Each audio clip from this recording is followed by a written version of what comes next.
선한 사람 TV를 애청하고 계신 국내외에 계시는 성도 여러분, 혹독한 날씨가 계속되고 있습니다. 이제 이달과 다음 달을 잘 보내면 한철의 겨울도 보내고 양춘의 계절을 맞이하게 될 것입니다. 다빈치는 말하기를 잘 보낸 하루가 편안한 잠을 가져다 주고 잘 보낸 일생은 편안한 죽음을 가져다 준다고 했습니다. 하루하루의 삶이 여러분들에게 만족하고 감사하는 그런 날들이 되기를 바랍니다. 오늘도 계속해서 비교회와 운동에 대해서 말씀합니다. 창세기 6장 3절에 여호와께서 이르시되 나의 영원히 사람과 함께하지 아니하리니 이는 그들이 육신이 됨이라. 그러나 그들의 날은 120년이 되리라 하시니라 라고 했습니다. 여기 나의 영은 히브리말로 루아 마이 스피릿, 성령을 의미합니다. 성경에는 성령을 여러 가지로 표현하였는데 호흡, 물, 불, 바람, 기름, 비둘기 등입니다. 사도행전을 성령 행전이라고 부를 만큼 성령의 사역이 크게 부각되고 있습니다. 오순절 성령의 강림으로 시작된 성령의 역사는 베드로, 빌립, 스데반 그리고 바나바와 바울을 통해 거침없이 세상 속으로 침투하였습니다. 사도행전을 통해 성령이 어떤 분이신가를 배우고도 남습니다. 첫째, 인격자이신 성령임을 알아야 됩니다. 성령은 친히 말씀하셨는데 사도행전 1장 16절에 형제들아 성령이 다윗의 입을 통하여 예수 잡는 자들의 길잡이가 된 유다를 가리켜 미리 말씀하신 성경이 응하였으니 마땅하도다라고 했습니다. 또 성령이 사람에게 말하고 계십니다. 사도행전 2장 4절에 그들이 다 성령의 충만함을 받고 성령이 말하게 하심을 따라 다른 언어들로 말하기를 시작하니라. 사도행전 8장 29절에 성령이 빌립들을 이르시되 이 수레로 가까이 나아가라 하시거늘. 사도행전 5장 32절에 하나님이 자기에게 순종하는 사람들에게 주신 성령도 그러하니라. 사도행전 13장 2절에서 4절 성령이 바나바와 사울을 따로 세우라 하시니 두 사람이 성령의 보내심을 받아 실루기아에 내려가 거기서 배 타고 구부로에 가서 했습니다. 성령이 그리스도의 일꾼들을 파송하셨습니다. 사도행전 20장 28절에 여러분은 자기를 위하여 또는 양떼를 위하여 삼가라. 성령이 그들 가운데 여러분을 감독자로 삼고 하나님이 자기 피로 사신 교회를 보살피게 하셨나니라. 사도행전 15장 28절에 성령은 다른 사람들과 관계를 맺고 계시며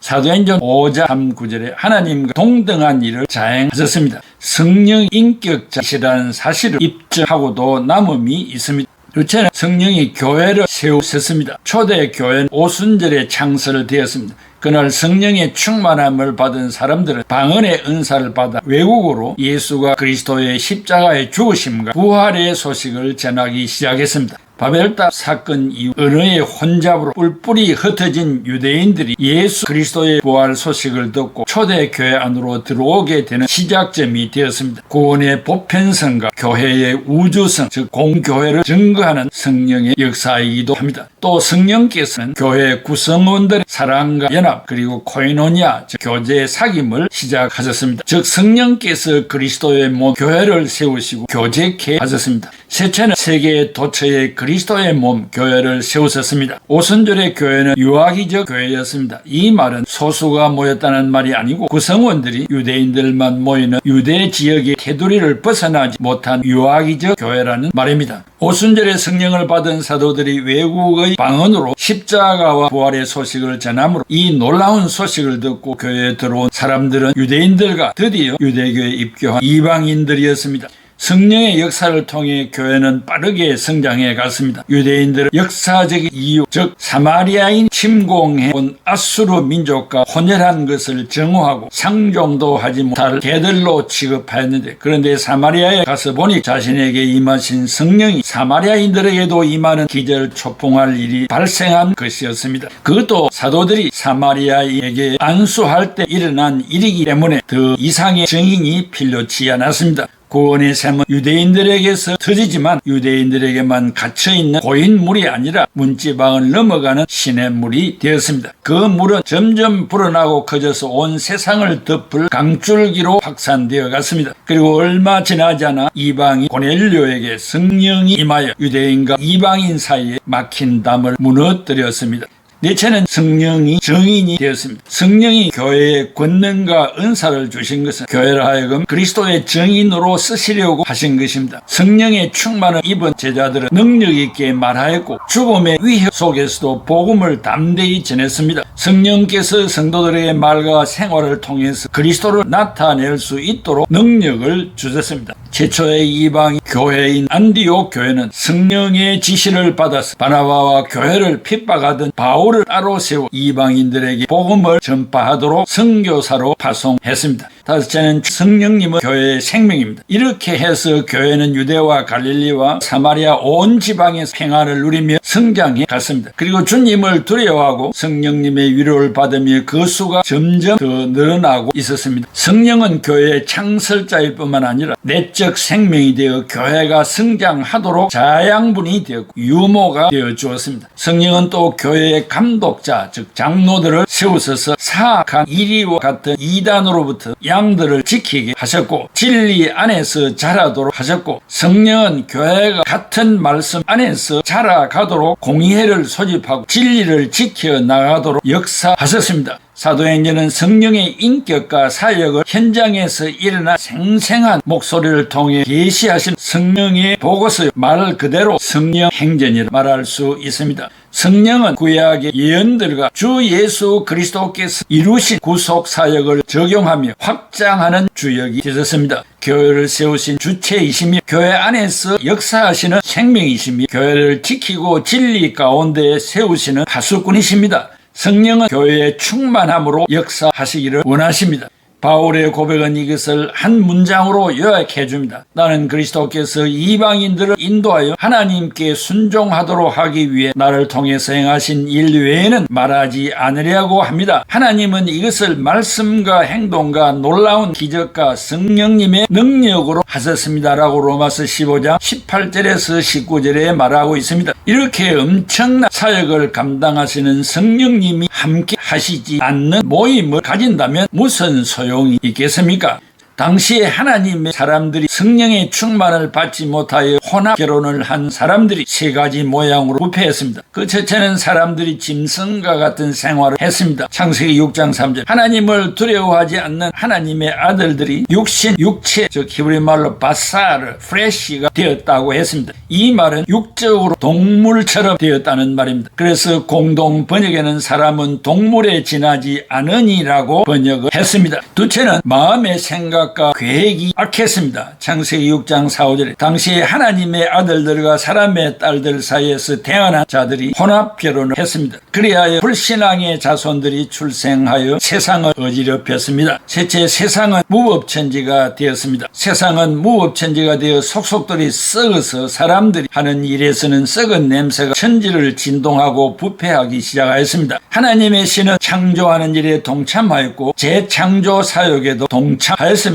중생과 성화 사역에도 동참하여 인간을 변화시키고 가정과 사회를 질서 있게 만들고 정의가 역사하게 하는 일을 했습니다. 둘째는 성령의 역사가 중단되었습니다. 이렇게 어마어마한 성령님이 함께하지 않으셨습니다. 나의 영이 영원히 사람과 함께하지 아니하리니 노아 시대의 절망을 말합니다. 노아 시대를 다스리지 않겠다는 것입니다. 그리고 노아 시대에 사는 사람들을 지도하지 않고 그들의 마음속에 같이 하지 않겠다는 말입니다. 이것은 하나님의 아들들에게는 위기일 수밖에 없습니다. 이것이 교회의 위기이며 개인의 절망이기도 합니다.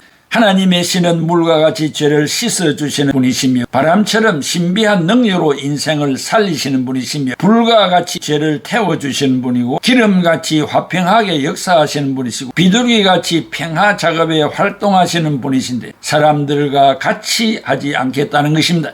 이것은 마지막 재판이요 사망의 선고요 절망의 소리입니다. 그러므로 마귀의 신이 다스리게 되고 마귀의 능력이 지배하고 마귀의 지혜가 권고하게 됩니다.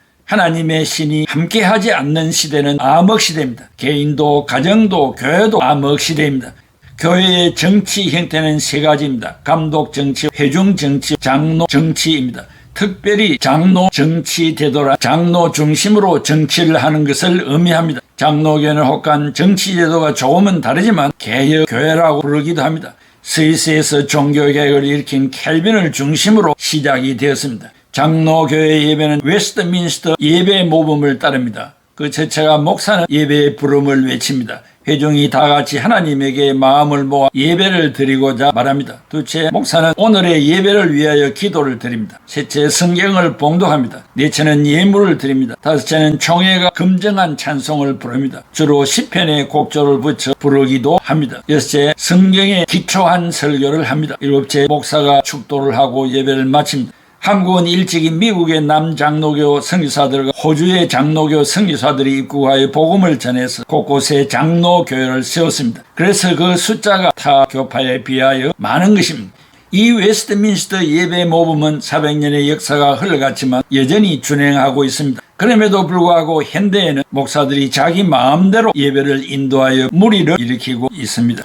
한국의 최대 교단인 모 교단의 모 교회가 1시간 예배 중에 유행가를 5곡이나 불렀다고 합니다. 영상이 돌아다니면서 들어보았는데 사실은 가관입니다. 이런 예배를 하나님이 받으신다고 생각한다면 그 사람도 정신이 없는 사람일 것입니다. 이것이 바로 비교회화 운동의 시작입니다. 셋째는 왜 성령이 함께하지 않았습니까? 사람이 육체가 동물이 되었기 때문입니다. 사람이 죄를 범할 때 인간의 육체가 동물적인 것으로 전락되었다는 것입니다. 하나님의 신이 없는 육체는 썩는 것이며 육체가 썩은 냄새가 나는 것입니다. 그래서 물로 씻는 물심판이 있었습니다. 그러므로 종말의 위기가 닥치면 불태움을 당하는 불심판이 있을 것입니다.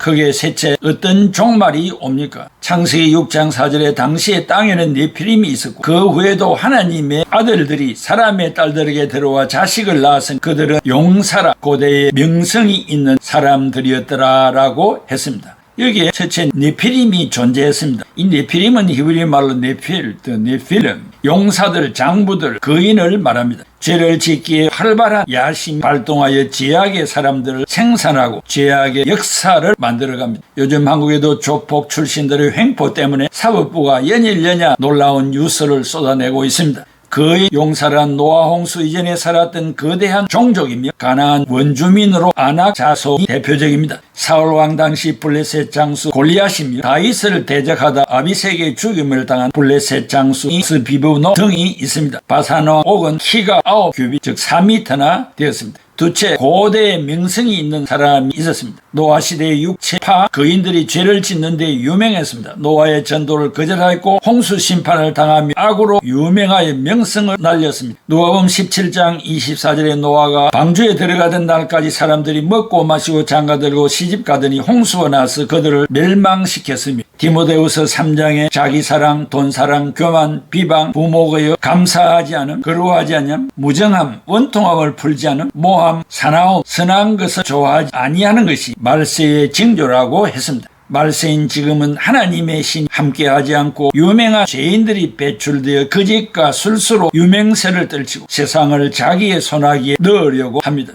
계시록 18장 4절에 또 내가 들으니 하늘로부터 다른 음성이 나서 이르되 내 백성이 거기서 나와 그의 죄에 참여하지 말고 그 받을 재앙들을 받지 말라. 성령의 역사가 개인에게 가정에 교회에 없다면 마지막 가는 길이 아니겠습니까? 사랑하는 애청자 여러분, 오늘 이 시대의 변화가 급속도로 빠르게 변화되고 있습니다. 여러분이 출석하는 교회는 어떻습니까? 여러분이 안식하는 가정에는 어떤 모습입니까? 철저하게 혼혈주의, 혼합주의, 불신결혼 이런 것들을 배격하는 여러분의 삶이 되기를 중심으로 바랍니다. 기도하겠습니다. 고마우신 아버지 하나님 은혜와 사랑을 감사합니다. 우리들이 살아가면서 번연히 알면서도 인간이 연약하고 하나님을 두려워하는 마음이 약하여서 내 자신도 모르게 이 세상 문물에 휩쓸려서 떠내려가는 때가 얼마나 많습니까? 그러나 성령님을 우리에게 주셔서 깨우치게 하시고 잘못됨을 인정하게 하시고 다시 본래의 자리로 빨리 돌아오게 해 주신 은혜를 감사합니다. 주님 오실 때가 임박한 이때에 우리 모두가 다 정신을 차리고 하나님의 영광을 앞세워 살아가는 우리들이 되게 하여 주시기를 바랍니다. 코로나19로 잃어버렸던 30%의 신자들을 다시 되찾게 하시고 모든 교회들이 이 운동에 앞장서서 정열을 쏟게 하여 주시옵소서. 그래야 이 코로나19가 한국교회가 다시 재기하는 놀라운 계기가 되게 하여 주시기를 바라옵고 예수 그리스도의 이름으로 기도하옵나이다. 아멘. 신앙에 참된 의미를 알고 온 생을 주께 주께 바치기로 했을 때 그 전엔 아무렇지 않던 사소한 일들이 무겁게 가슴에 와 닿네. 양심의 뜻을 따라 행하고 사랑의 법을 지키게 하시어 내 생활이 편할 때도 고통받는 이유 있음을 늘 잊지 않게 하옵소서. 내 모든 결점과 내 모든 나약함을 주의 은혜로 채우시고 여호와 하나님 능력의 이름으로 내게 기름을 부으시어 나로 생명의 복음에 합당한 일꾼으로 쓰시어 주님의 뜻 이루어지다.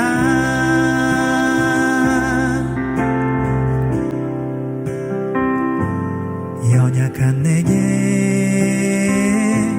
힘을 주시고 발걸음마다 인도하여 주시며 굳건한 믿음으로 이 길 가도록 하심도